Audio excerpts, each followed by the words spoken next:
Bonjour à tous, on est très heureux de vous retrouver encore ce matin pour cette 9e édition du culte en ligne de l'église ADD de Saint-Gaudens. Je suis le pasteur Jérémy Gadrois et je suis très heureux de vous accueillir si vous êtes nouvelle ou nouveau sur la chaîne. Soyez les bienvenus et nous prions que Dieu puisse vous bénir à l'écoute de tout ce qui a été préparé pour ce culte. Il va y avoir juste après Stéphanie qui va vous conduire dans des chants pour un temps de louange et d'adoration, un temps où on va remercier Dieu pour tout ce qu'il fait pour nous, mais aussi où on va se souvenir de tout ce qu'il a déjà fait et tout ce qu'il a promis de faire dans le futur.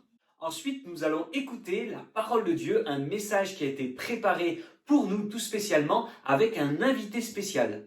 C'est le pasteur Thomas Bertrand qui exerce dans la ville d'Orange, qui est invité aujourd'hui et qui va nous partager ce que Dieu lui a mis à cœur.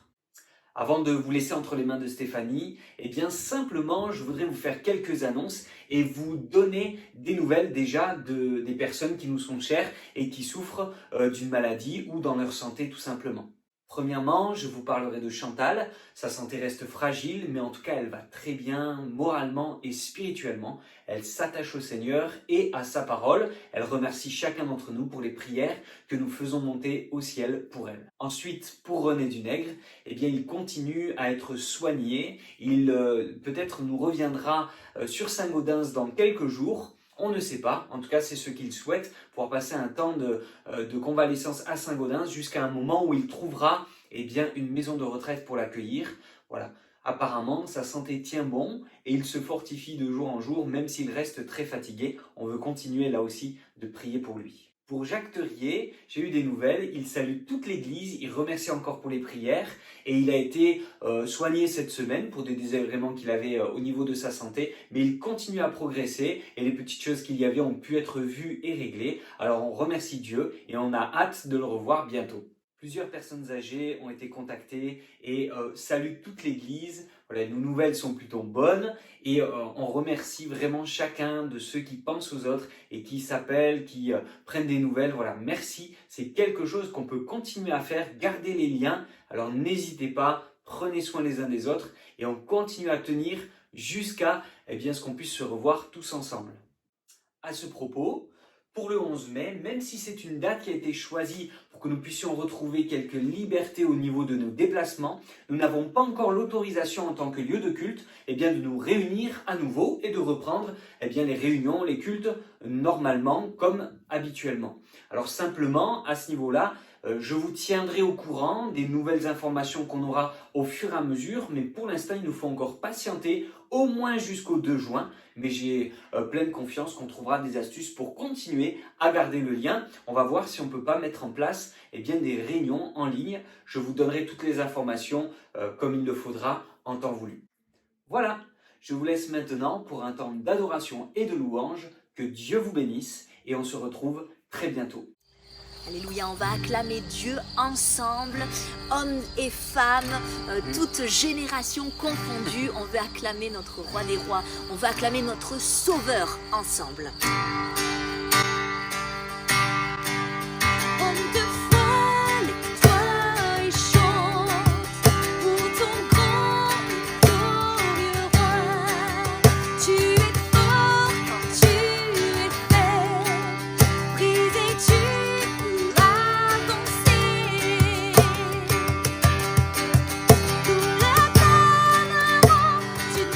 Jusqu'aux yeux, nous chanterons tous les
poursuivre avec ce chant, bien oui, qui nous rappelle des vérités qui sont dans la Bible. Et entre autres, effectivement, ce chant nous parle et nous rappelle le premier miracle que Jésus a fait. Vous vous souvenez, un jour, Jésus a changé l'eau en vin. Mais on veut se souvenir que les miracles de Jésus ne sont pas finis, qu'encore aujourd'hui, il est capable d'intervenir dans nos situations peut-être les plus désastreuses, j'ai envie de dire. Oui, notre Dieu est quelqu'un d'admirable, d'inébranlable. Le nom de Jésus surpasse toute puissance. Croyons-le vraiment de tout notre cœur. Tu transformas l'eau en vin, toucha les yeux de ta main, nul n'est comme toi, comme toi. Dans nos ténèbres tu brilles, tu nous redonnes la vie, nul n'est comme toi, comme toi. Dieu admirable, inébranlable, ton nom surpasse toute puissance. Dieu de miracles, incomparable, oh Dieu, oh Dieu. Tu transformas l'eau en vin, toucha les yeux de ta main, nul n'est comme toi, comme toi. Dans nos ténèbres tu brilles, tu nous redonnes la vie, nul n'est comme toi, comme toi. Dieu admirable, inébranlable, ton nom surpasse toute puissance. Dieu de miracles, incomparable, oh Dieu, oh Dieu. Dieu admirable, inébranlable, ton nom surpasse toute puissance. Dieu de miracles, incomparable, oh Dieu, oh Dieu. Chantons si notre Dieu est pour nous, qui pourra nous arrêter? Et si Dieu est avec nous, qui sera contre nous? Si notre Dieu est pour nous, qui pourra nous arrêter? Et si Dieu est avec nous, qui sera contre nous?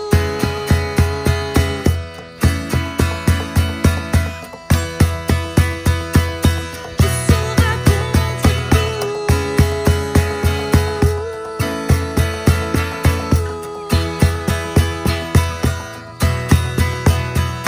Dieu admirable, inébranlable, ton nom surpasse toute puissance. Dieu de miracles, incomparable, oh Dieu, oh Dieu. Dieu admirable, inébranlable, ton nom surpasse toute puissance. Dieu de miracles, incomparable, oh Dieu, oh Dieu.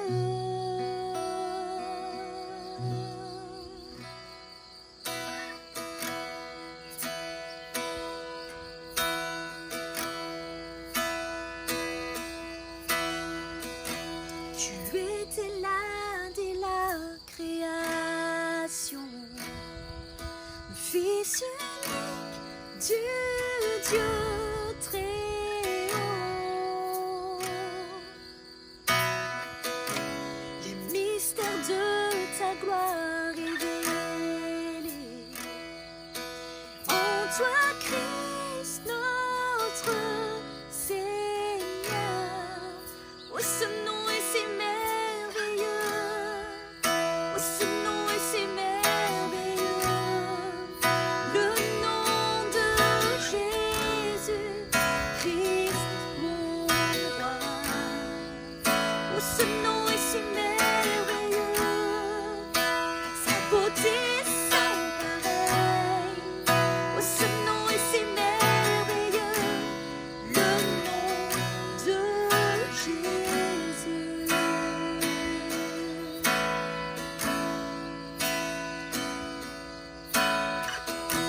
Tu n'as pas voulu les cieux sans nom. Alors Jésus, tu es venu.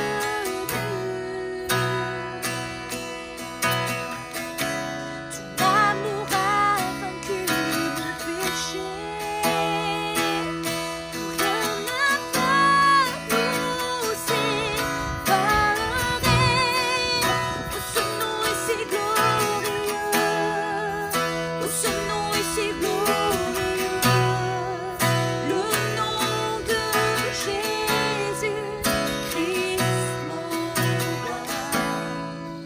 Oh, ce nom est si glorieux, sa beauté sans pareil. Oh, ce nom est si glorieux, le nom de Jésus. Oh, ce nom est si glorieux, le nom de Jésus.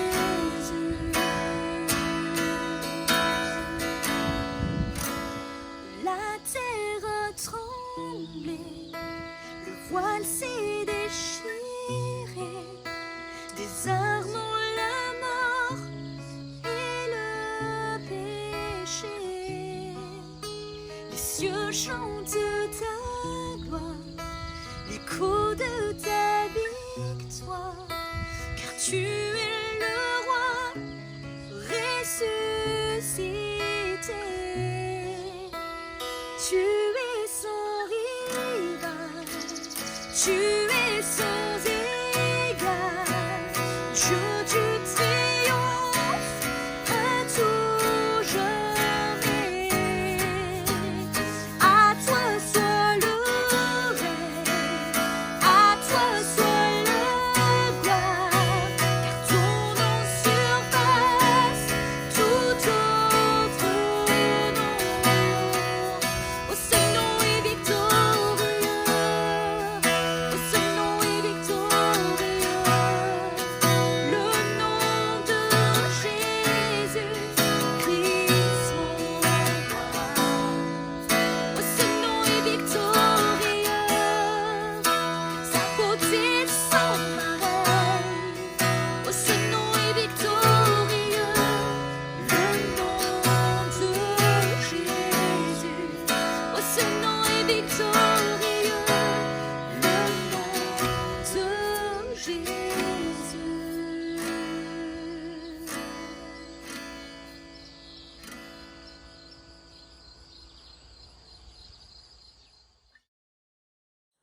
Bonjour, je suis très heureux de vous retrouver pour cette vidéo. Je suis Thomas Bertrand, pasteur à Orange, dans le Vaucluse.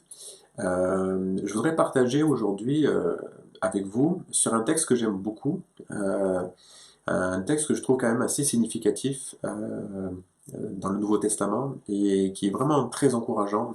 Un texte auquel je pense souvent et certainement que c'est un texte que vous aimez aussi et qui vous a encouragé plusieurs fois, en tout cas je l'espère.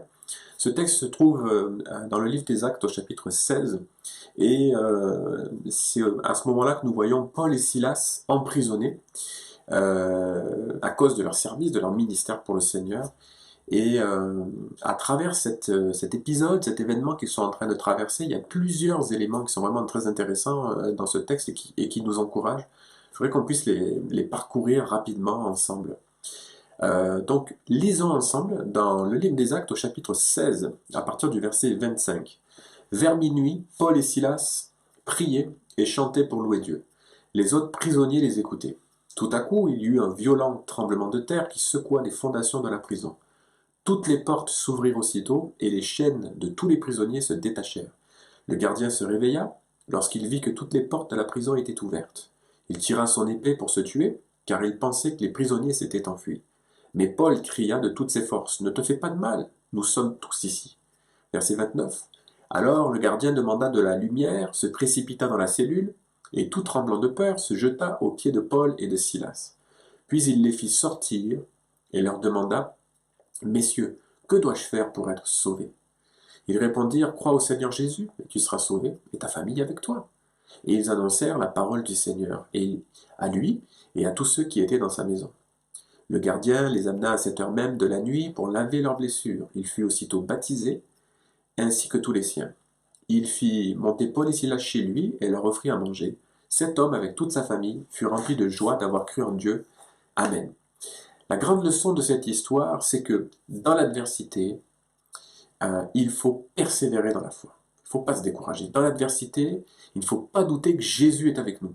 Il est là. Il s'occupe de nous. Dans l'adversité, la puissance de Dieu reste disponible et se manifestera. Dans l'adversité, il y a de grandes bénédictions à connaître. Il faut que nous en soyons convaincus. Enfin, l'adversité a toujours une fin. Ça aussi, c'est quand même une bonne nouvelle, parce que l'adversité, c'est pas toujours facile à traverser. En fait, tu as toujours une décision à prendre dans l'adversité. Soit tu loues Dieu, soit tu cesses de te battre. Et c'est ce qu'on voit dans ce texte. Et je veux nous encourager aujourd'hui à prier et louer Dieu dans toutes les circonstances. C'est facile dans les bonnes, c'est plus difficile dans les mauvaises. Prier, louer Dieu dans toutes les circonstances, c'est vraiment indispensable. De ne pas cesser de rester investi dans ces moments-là, même si les circonstances sont difficiles. On priera certainement différemment, mais ça reste tout aussi valable et important. Je crois que nous sortirons toujours puissamment fortifiés d'épreuves dans lesquelles on aura persévéré, d'adversités dans lesquelles on n'aura pas baissé les bras et où on sera resté sur nos appuis et où on aura compté sur la grâce de Dieu. Alors, pourquoi prier et louer Dieu quand on est en prison? On va voir plusieurs éléments. Le premier se trouve au verset 25, parce que les autres prisonniers écoutent. Ça, c'est vraiment important. Dans la difficulté, il ne faut pas penser uniquement à nous. Il n'y a pas que nous qui sommes concernés, il y a d'autres personnes qui sont autour de nous et qui nous voient ou qui nous entendent. C'est vrai que c'est notre adversité et que c'est nous qui sommes en difficulté, mais d'autres personnes peuvent connaître des difficultés, une adversité, voire même vivre la même que la nôtre, et être autour de nous. Et de toute façon, même s'ils ne connaissent pas les mêmes, voir l'attitude que nous allons adopter dans les nôtres d'adversité va les encourager à affronter les leurs. Voir ton attitude de prière et de louange dans les circonstances difficiles sera d'un grand secours pour les autres. Deuxièmement, pourquoi prier et louer Dieu quand on est en prison? C'est le verset 26, parce que les fondements de ce qui te retient prisonnier seront secoués. Gloire à Dieu. La prière et la louange sont comme des armes fatales entre les mains du croyant. Pas vis-à-vis de Dieu ou les autres, mais vis-à-vis de l'œuvre de l'ennemi pour persévérer dans la foi. C'est de cette façon que Dieu veut que tu combattes l'adversité. On n'a pas à se battre contre des hommes, on n'a pas à se battre contre des circonstances. On a à fléchir les genoux et à faire confiance au Seigneur et à dépendre de lui dans la prière et dans la louange. Parce qu'en fait, quand on prie de cette façon, quand on loue de cette façon, et surtout dans l'adversité, c'est une forme de déclaration de notre dépendance à quelqu'un qui est plus grand, qui est plus fort que nous, pour nous faire traverser ces épreuves et sortir de ces moments-là. Le troisième élément que nous voyons au verset 26 et 27, c'est parce que toutes les portes de nos captivités s'ouvriront et toutes les chaînes se détacheront. La véritable liberté, je crois qu'elle n'est pas physique, parce qu'on peut être réellement présent quelque part, on peut être réellement emprisonné quelque part, par exemple, mais être pourtant libre dans notre esprit, libre dans notre cœur. À l'heure actuelle, nous sommes confinés, pas en prison, bien sûr, mais nous demeurons libres de louer Dieu, libres dans nos pensées, libres de nous approcher ou pas de Dieu d'ailleurs. Mais ce qui est important, c'est que le diable ne pourra jamais enfermer notre foi dans une prison. Il n'y a que nous qui pouvons décider d'annuler notre foi quelque part, ou de la laisser de côté, ou de ne pas la mettre en œuvre, ou de ne pas compter finalement sur la grâce et la bonté de Dieu. Mais une chose est sûre, c'est que lorsqu'on loue Dieu, lorsqu'on prie Dieu, et que l'on déclare cette totale appartenance au Seigneur, et qu'on lui fait confiance de cette façon, Dieu agit pour nous. Moi, j'ai souvent tendance, enfin, je dis souvent que si nous nous occupons de Dieu, il s'occupera de nous. Ça ne veut pas dire que Dieu nous doit quelque chose, et ça ne veut pas dire que Dieu est obligé de s'occuper de nous parce qu'on va s'occuper de lui. Mais je crois que quand je suis en train de m'occuper de Dieu de tout mon cœur, eh bien, mon Dieu qui est là, qui me voit, qui me connaît, et qui sait lire parfaitement ce qu'il y a dans mon cœur et pourquoi je le fais, je suis convaincu comme un papa a envie d'être bienveillant vis-à-vis de son enfant. Dieu fait la même chose pour nous. Ensuite, quatrièmement, c'est le verset 29. Pourquoi prier et louer Dieu quand on est en prison, dans les circonstances difficiles? Parce que même celui qui veut te garder captif n'aura pas d'autre choix que de te laisser partir. Et c'est ce que l'on voit avec ce prisonnier, qui va pas avoir d'autre choix que de voir les prisonniers sortir des cellules, et parce que leurs chaînes ont été brisées, parce que le fondement de la prison a été ébranlé, sans qu'ils ne comprennent pourquoi, sans que lui-même ait fait quoi que ce soit pour éviter ça. Il est contraint et forcé. Et en fait, si vous remarquez dans ce texte, les prisonniers, Paul va dire, ne te fais aucun mal, nous sommes tous ici. Les prisonniers, voilà, sont restés et ne sont pas encore sortis. Tout est ouvert. Et là, le gardien il se retrouve démuni face à cette multitude de personnes qui peut très bien décider de sortir de cette prison ou de rester dans cette prison. Alors, bien aimé, si les portes s'ouvrent, sors de la prison. Ne reste pas enfermé à l'intérieur. D'accord? C'est important parce que Dieu peut nous mettre en liberté, ouvrir toutes les portes, et pourtant, nous pouvons choisir de rester au même endroit. Bon, ça pourrait faire l'objet d'un autre message, mais je voudrais poursuivre avec le dernier point, pardon. Mais avant d'aller à ce dernier point, simplement, c'est quand même étrange de remarquer que même si c'est une prison solide, Paul et Silas sont enfermés dans une cellule qui est fermée à clé. Et en plus de ça, ils sont enchaînés. Pourquoi mettre un gardien devant une telle porte? Et dans une telle prison solidement fermée? Je crois que le diable aussi, même dans nos afflictions et nos adversités, cherchera toujours à nous narguer et finalement à nous déstabiliser. Ne soyons pas intimidés, ne soyons pas découragés. C'est vrai, l'adversité, parfois, elle est compliquée à gérer, elle est difficile, elle peut être vraiment très dure à vivre. Mais mes bien-aimés, sans minimiser les adversités et difficultés que nous pouvons rencontrer, choisissons de louer le Seigneur et choisissons de dépendre de lui dans la prière, parce que ce qui est impossible, lui peut l'accomplir. Enfin, le dernier point, pourquoi prier et louer Dieu quand on est en prison? C'est les versets 33 et 34. Parce que tu ne peux pas t'imaginer la bénédiction que Dieu veut provoquer à travers ta vie. Paul et Silas, au départ, ils veulent aller quelque part, ils en sont empêchés. Dieu leur donne une autre direction. Ils arrivent là-bas, ils se retrouvent en plein milieu d'une fournaise, en prison, dans les difficultés. Waouh, gloire à Dieu, c'est génial de servir Dieu dans ces circonstances. Pourquoi être allé là-bas, etc., etc. Mais au final, toute une famille se convertit. Et à travers cette famille, toute une région va entendre parler de l'Évangile. Et l'Église va émerger dans cet endroit-là du monde, à ce moment-là. Donc, ne focalisons pas que sur nous et disons-nous, mais à travers ce que je suis en train de vivre, Seigneur, qu'est-ce que tu veux me montrer? De quelle bénédiction va sortir de ces choses? Se pourrait-il qu'une bénédiction sorte de ce temps de confinement? Moi, j'en suis convaincu. Se pourrait-il qu'une bénédiction sorte de tes afflictions, de tes adversités, de tes difficultés, de tes combats du moment? J'en suis convaincu. Lève les yeux vers les hauteurs, d'où te vient ton salut. Regarde vers le Seigneur Jésus et laisse-le t'émerveiller. Ne considère pas l'adversité comme étant un moyen d'empêchement, comme étant un moyen de malédiction envoyé par l'ennemi. Non, non. Regarde l'adversité comme une sorte de tremplin pour t'amener vers la prochaine étape qui va faire que ta vie va glorifier Dieu. Là, c'est ce qui s'est passé pour Paul et pour Silas. Je suis certain, je suis convaincu que Jésus manifeste toujours sa gloire et sa puissance, même à travers nos difficultés. Je termine avec deux courts versets dans l'Épître aux Corinthiens, dans la deuxième Épître aux Corinthiens, chapitre 12.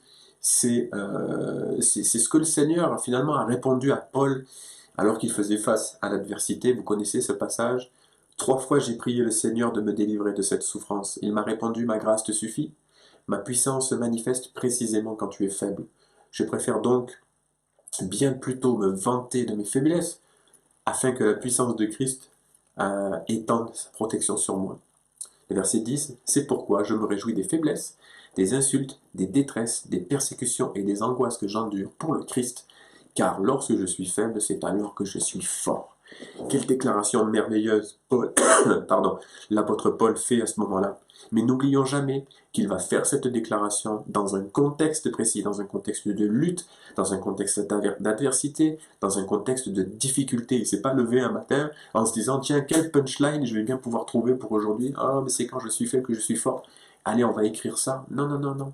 Et l'apôtre Paul a su reconnaître et a su trouver dans les pires circonstances de sa vie, un appui fort dans le Seigneur et comprendre que Jésus-Christ est sa source et qu'il vaut mieux dépendre de lui pour s'attendre à avoir un miracle extraordinaire dans notre propre vie. Je voudrais vous inviter à prier pour terminer et conclure ces moments. Seigneur, merci pour ta parole. Seigneur, merci parce que ta parole nous édifie, elle nous encourage et elle nous montre, Seigneur, que nous ne devons pas raisonner avec nos propres raisonnements humains dans l'adversité, mais essayer d'avoir une vision différente et une vision qui corresponde, Seigneur, à une vision spirituelle et beaucoup plus élevée de la situation que nous sommes en train de traverser. Aide-nous, Seigneur, à prendre de la hauteur et à pouvoir déjà commencer à apercevoir, Seigneur, les choses qui vont se trouver au-delà de notre difficulté, au-delà de notre adversité. Parce que toi, tu es là. Tu ne nous abandonnes pas, tu veilles sur nous et tu mènes tous les projets que tu as formés pour nos vies à leur accomplissement. Les œuvres, Seigneur, que tu prépares d'avance, c'est pour que nous les pratiquions. Et c'est toi qui vas nous y conduire, Seigneur. Conduis-nous, Seigneur, dans toute cette journée, dans toute cette semaine, que ta grâce nous accompagne, Seigneur. Et surtout, rends gloire à ton seul nom, Jésus. Amen. Amen. Merci de m'avoir écouté. Je vous souhaite une très belle journée. À bientôt. Au revoir.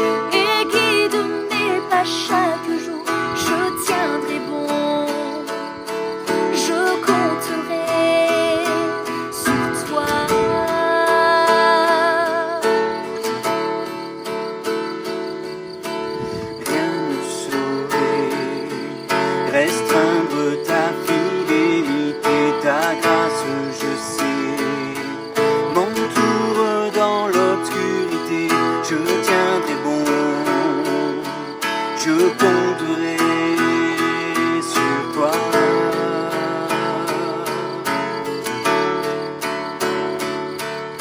Je ne peux saisir tes voies, mais je me confie en toi. Tout mon espoir est établi sur ton amour et ta justice. Je ne suivrai nulle autre voie. Je me confie ma paix sur toi. Je tiendrai bon.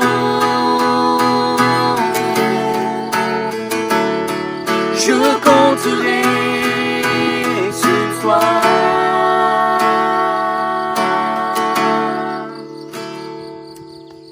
Toi mon abri, quand la tempête vient souffler, tu es mon appui. Et quand survient l'adversité, je tiendrai bon. Je compterai sur toi.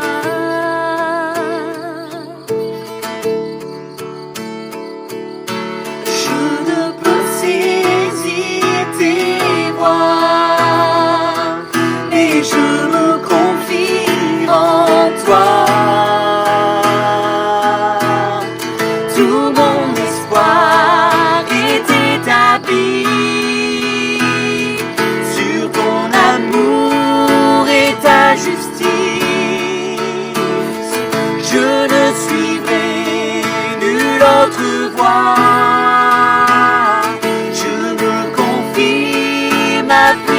toi, je tiendrai bon. Je compterai sur toi.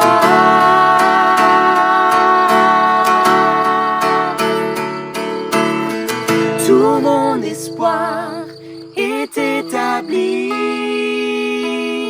sur ton amour et ta justice. Je ne suivrai nulle autre voie. Je me confie, m'appuie sur toi. Je tiendrai bon. Je compterai sur toi. Je tiendrai bon. Je compterai sur toi. Je tiendrai bon. Je compterai sur toi. Je tiendrai bon.